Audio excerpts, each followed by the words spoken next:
In a bizarre and ridiculous step, the Indira Gandhi Institute of Medical Sciences in Patna has asked its women employees to declare whether they are virgin.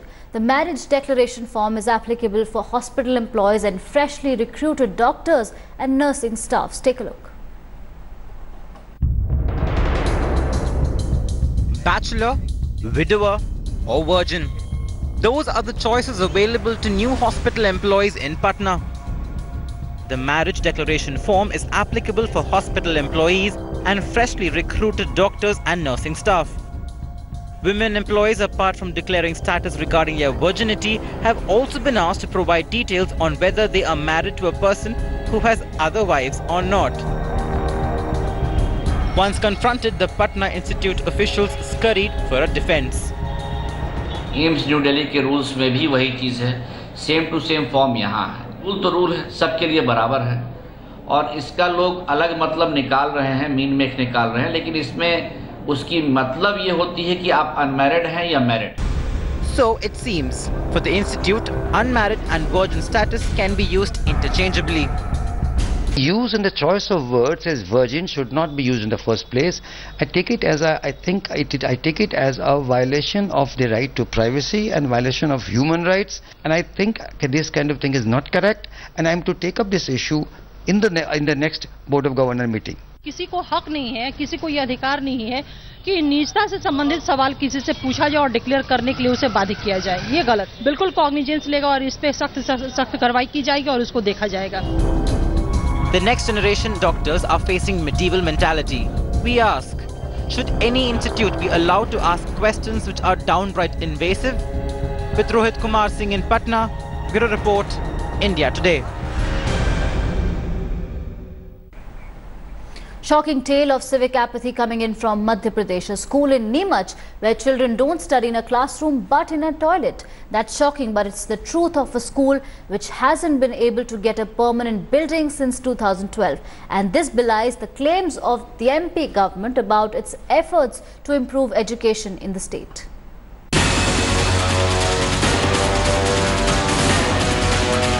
Look at these scenes. It's unbelievable, but still true. School children studying in a disused toilet.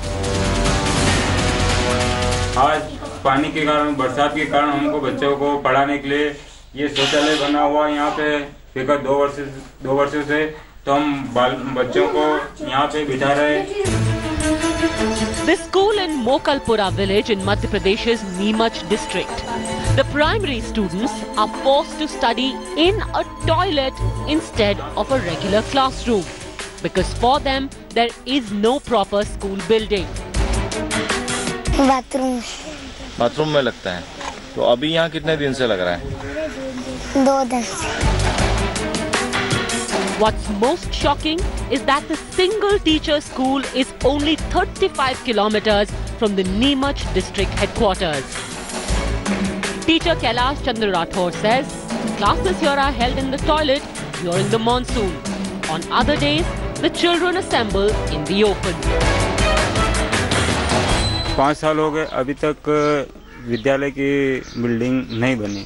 तो हम पहले एक कच्चे मकान में school चल रहा था।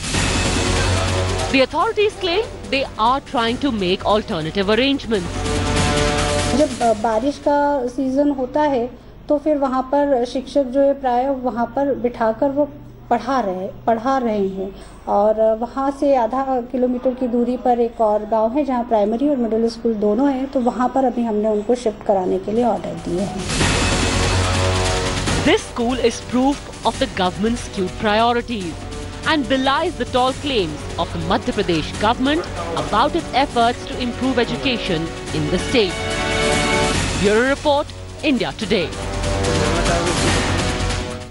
Time for some good news today. How often do you see people showering love on a policeman? But this happened in UP's Deoria district, where ASP Sinha received an emotional farewell from the school kids whom he mentored for months. Take a look at this report.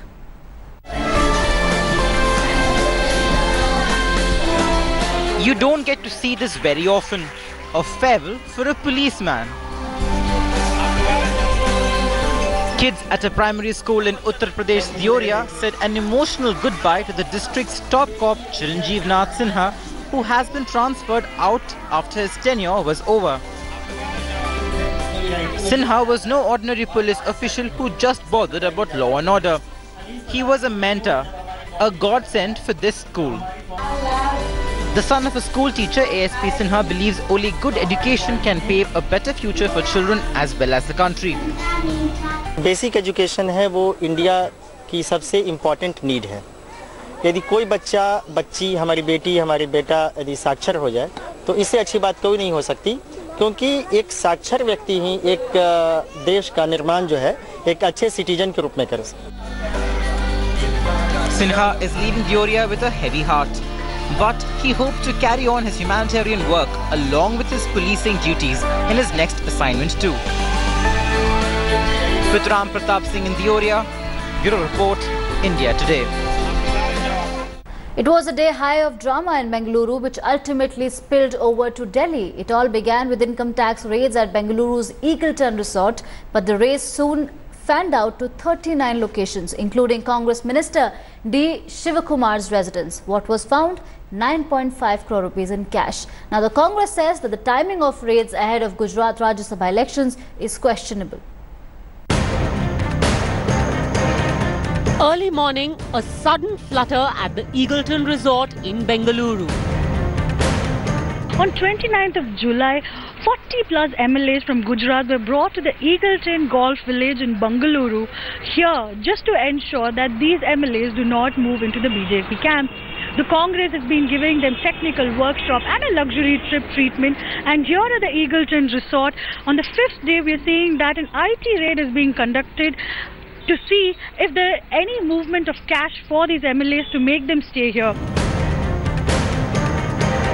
But the Income Tax Department was clear. They weren't concerned with the Gujarat Congress MLAs hidden away at the resort.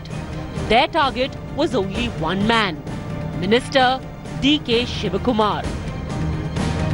And almost on cue, the Tax Department fanned out across 39 locations, searching the houses and offices of Shivakumar and his family in Karnataka and outside.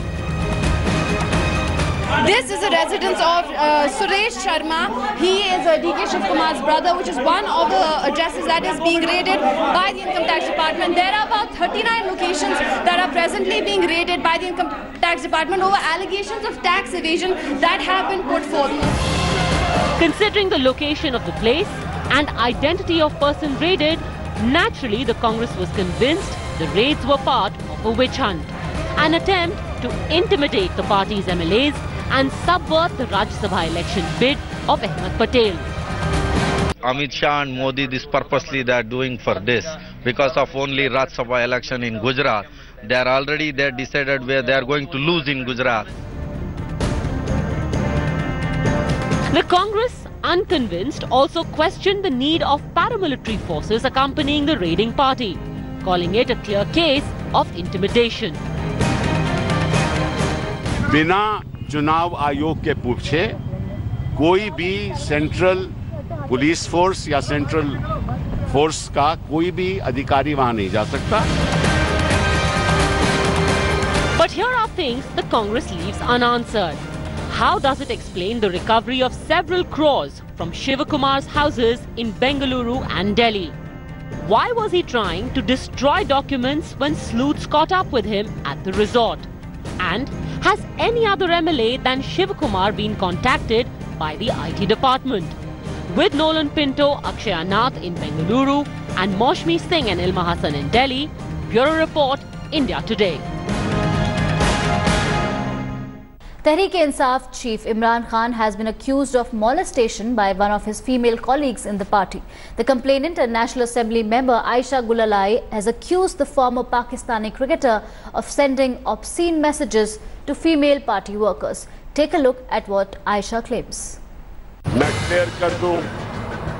For years, cricketer turned politician Imran Khan has been spearheading the campaign against ousted Pakistani Prime Minister Nawaz Sharif and his party. But now it seems his playboy image has come back to haunt him. The Tehreek-e-Insaf chief has been accused of sexual harassment by a former party colleague.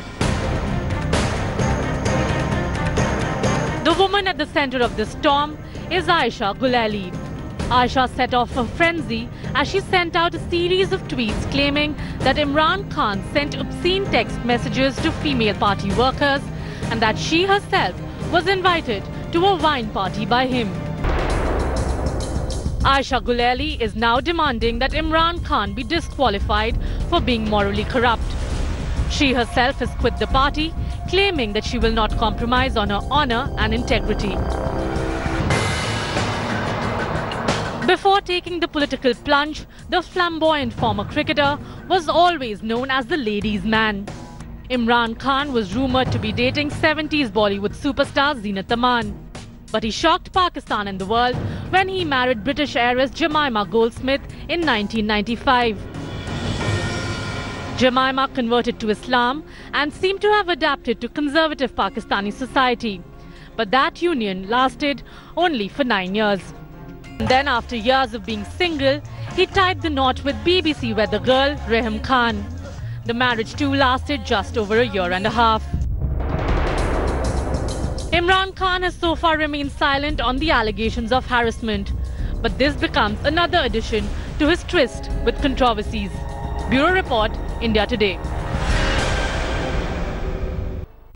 Team India will hope to seal their 8th consecutive Test series victory when they take on host Sri Lanka in the second Test match of the series in Colombo from Thursday. The SSC sure to aid India's lead spin duo of Ashwin and Jadeja, while KL Rahul is all set to reclaim his spot and help the team chase history.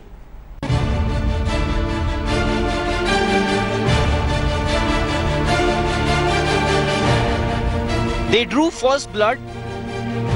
Now it's time to go for the kill. Team India will look to seal yet another series win as the focus now shifts to Colombo for the second test. And the target is simple: take an unassailable lead and conquer Lanka too. This team has been with each other for 2 years. You know, they're much more experienced now. They've already done things that a lot of Indian teams and a lot of big names couldn't do in their careers. Like, for example, win a series in over 20 years. You know, there are a lot of big names that have played for 20 years. They've come to Sri Lanka many times, never won a series. But they've done that. Virat's men are on the cusp of greatness.